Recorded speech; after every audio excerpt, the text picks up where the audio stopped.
Hai semuanya, kali ini aku mau ajak kalian untuk review satu villa di daerah Sentul yang menurut aku rate-nya ini paling murah yang ada di situ dan lokasinya juga sangat strategis dekat wisata Gunung Pancar. Ini karena aku jalannya dari rumah mertuaku yang ada di Sentul, jadi kita tinggal keluar dari klaster doang, terus ikutin jalannya yang aku tunjukin ini. Kalau kalian dari arah Jakarta, kalian berarti harus melewati bundaran dulu. Kalau kalian tahu yang mau ke arah Jungleland, Sentul Nirwana, nah ini bundarannya.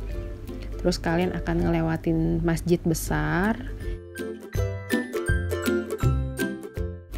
Lurus terus ke arah bundaran Sentul Nirwana. Nah, dari situ kita belok kiri.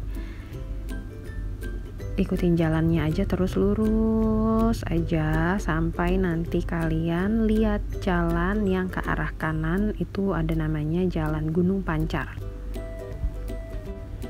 Aku nggak ngikutin Google Maps karena waktu check-in waktu itu kita ngikutin Google Maps dan berujung kesasar walaupun kita daerah situ, tapi ini kita masuk ke daerah pemukiman penduduk ya gitu, jadi Google Maps itu suka salah baca, jadi kita diarahinnya itu ke jalan di sebelahnya, jadi nggak bisa masuk. Nah ini patokannya, kalau kalian lewat dari Sentul Nirwana, kalian masuk ke Jalan Gunung Pancar, ada di sebelah kanan.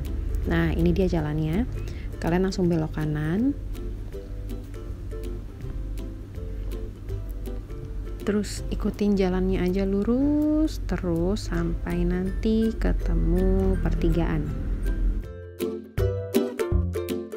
Selain murah, penginapan ini yang bikin aku tertarik karena mereka klaim bisa muat untuk 4 orang dengan 2 kasur besar gitu. Jadi karena kebutuhannya memang ada anak kecil 2 gitu yang tidurnya juga nggak bisa diam, ya kita harus bisa cari tempat yang juga memang lebih nyaman ya, apalagi tuh konsep kasurnya tuh lesehan gitu. Menurut aku sih lebih aman daripada kasur yang tinggi kalau yang punya anak kecil karena beresiko jatuh ya. Makanya aku pilih untuk villa ini. Kebetulan karena memang di rumah lagi rame, jadi kita ya udahlah sekalian aja kita mengungsi tanda kutip, agak ngalah gitu karena di rumah juga tempat tidurnya tuh posisinya tinggi dan agak ngeri juga untuk anak-anak yang udah mulai besar, apalagi yang nggak terlalu bisa diam gitu tidurnya. Makanya villa ini jadi tujuan utama kami karena yaitu tadi bisa muat 4 orang dengan konsep kasur lesehan.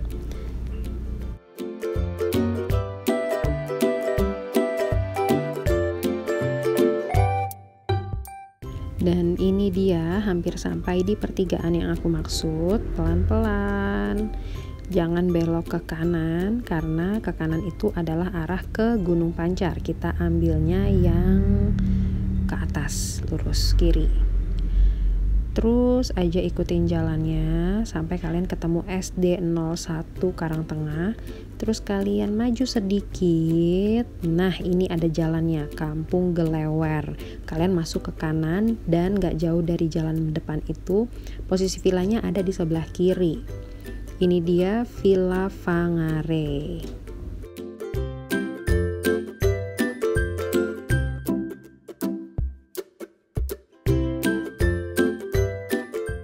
Nah tapi sayangnya Villa Fangare ini yang jaga hanya 1 orang dan ibu-ibu pula gitu. Jadi waktu check-in sore terpaksanya buka pintu pagar sendiri gitu. Lumayan ribet sih kalau misalnya bawa kendaraan ya.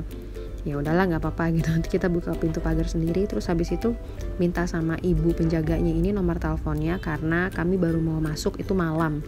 Jadi begitu mau menuju villa di WhatsApp dulu ibunya, dikasih tahu kalau udah mau menuju ke sana, minta tolong pintu pagarnya dibuka. Dan ini dia area di dalam Villa Fangare. Secara keseluruhan ini lumayan bersih. Ini kamar mandi luarnya bisa dilihat.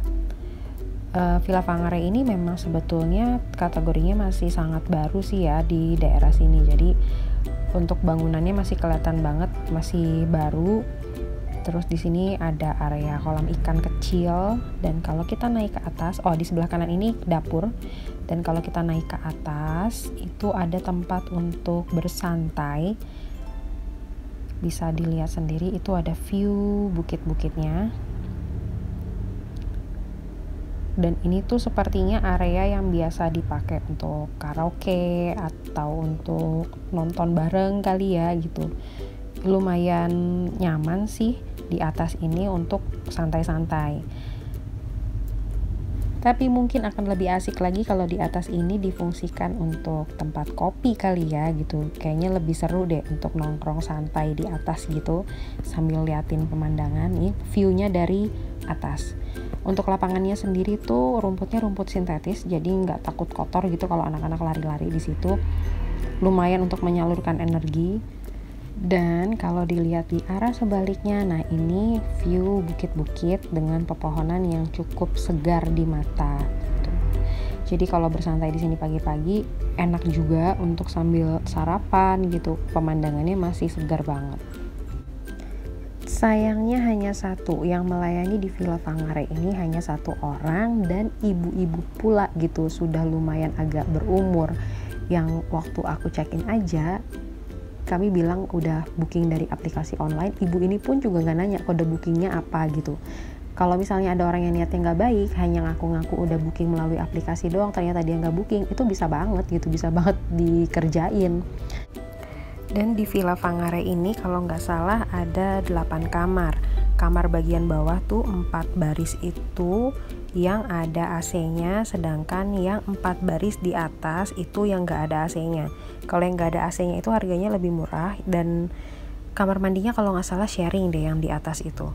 Nah, ini sarapan pagi kami, dapat teh manis, dan sebetulnya ada nasi goreng. Lagi-lagi karena ibu ini hanya sendirian, semuanya dia kerjain sendiri, jadi keteteran. Nasi gorengnya juga tanpa telur. Jujur aja untuk rasanya tuh sebenarnya enak, tapi lagi-lagi karena ibu ini hanya sendirian dan sepertinya nggak ada stok lagi di kulkas, jadi ya nasi gorengnya apa adanya gitu tanpa topping sama sekali. Tapi mungkin ya lain kali bisa disiasati ya, nggak perlu harus kasih nasi kok untuk sarapan, bisa pakai roti tawar aja gitu, 1 lembar pakai meses kayak atau apa gitu, itu mungkin lebih praktis.